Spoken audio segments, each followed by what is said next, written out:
Hi guys, it's Lenny. This year we had some problems and we weren't able to get the bikes put away like I normally do. So I'm a little behind. The Springer was put away and it's fine, but Betty Boop, she still hasn't been put away, and that's kind of bad news. It's about 16 degrees today, and that cold has not done the battery any good whatsoever. So we're going to try to start it, see how bad the battery is. We'll have to remove the seat, and then we'll jump it, and then we'll put it away and let her sleep until spring. And I'm going to sleep with her.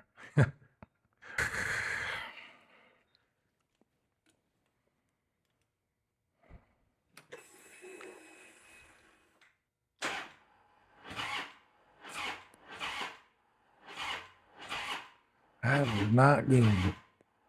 Nope. Why, Harley Davidson? That is not good. These Harley batteries, the big twins are so massive that it takes a lot of cranking amps to roll them over. And this battery is about 2 years old, and even their first year, if they get cold in the wintertime and you don't take care of them properly, like I haven't done this year, it's not the Harley Davidson's fault. It's the owner. Then they'll try to die on you. If you know, you can, I'll charge it back up. I'll take it down. I always take my batteries in the house and keep them in there. That way they're not trying to be on a battery tender and going through all that. And so then anyway, in the spring, they'll be fine. But it's because you keep them in the house and keep them out of the weather that they live. They make it, even though they're not as good as like a car battery is. But with that environment, they do a lot better. So what we'll do now, we'll take off the seat, and then we'll get to the battery. I have a jump box. I'll get it off of the snowblower back there, and we'll put it on it, start her up, let her run a little bit, let her warm up. Why not, for the end of the year. And then get the battery after that, turn her off and get the battery out, put it in the house, take care of the battery like we need to, make sure it's got a full charge on it.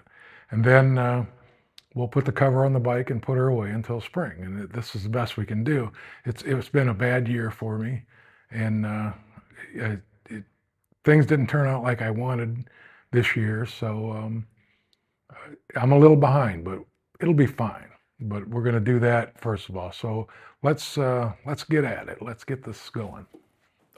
There's a bolt in the back of the seat that holds the seat on, and then it slides out of a bracket. So what I'll do is I'll get a screwdriver, a large screwdriver, and we'll take the seat off, and then we'll have to take the strap off also to get the seat off.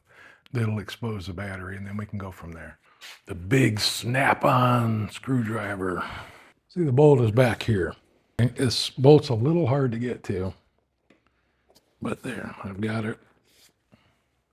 And there's the screw. So we put this aside so we don't lose it. The big snap-on driver also takes the strap off of the seat, so we'll loosen the bag. Oop, better take that on my. We'll loosen the bag up so we can easily get to this bolt with a strap. I'll take the strap loose, and then we'll lift the seat out, and that exposes the battery compartment. So now the battery compartment's exposed. We have to remove these two bolts, and then this diode comes off of here, and the battery's underneath of that. So I need to get the wrench to take these two bolts off.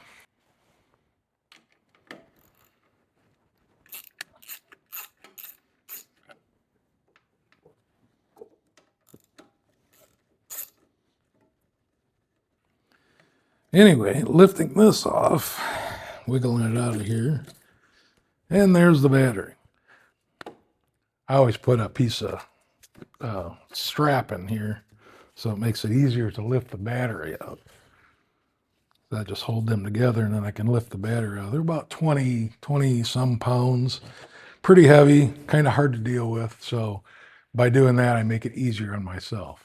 Okay, kids, we have the jump box over here. We have the battery exposed, so we're going to put the jump box on the terminals, try to put her on the ground when there's not a lot of room to work here. But these the jump box has extra grabby terminals, makes it easier to. You can ground it to the bike, but I prefer to put it on the battery itself. See if we can get her to spin over.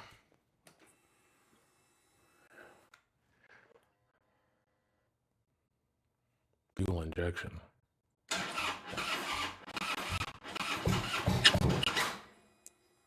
Almost. It's pretty dead.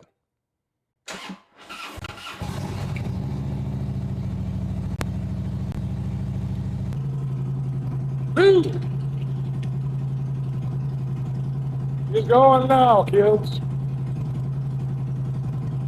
We're going to let her warm up a little bit. Let that battery get some charge back in it. Then we'll remove the battery. And we'll take her in the house and put her away for the rest of the winter. Get her out in the spring.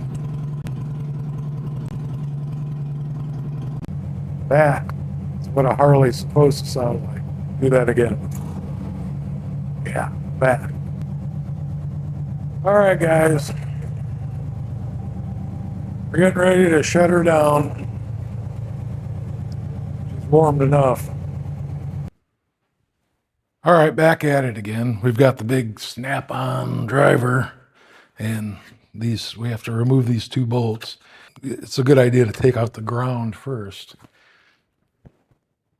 and then take off the power. It's just better for the bike, the whole bike systems. There, that one's off. Then kind of just slide those out of the way so they're not touching or connecting. I'll put these bolts to the side so we don't lose any of them. Then we'll have to lift her out. Oh, now we're at the point where we just remove the battery. We find a place in the house to put that, which we have a storage spot set up already. And we put the cover on, and that's it for the year. It's the owner's fault, not the motorcycle. Don't let anyone fool you. All right. Well, we'll see you on the next video.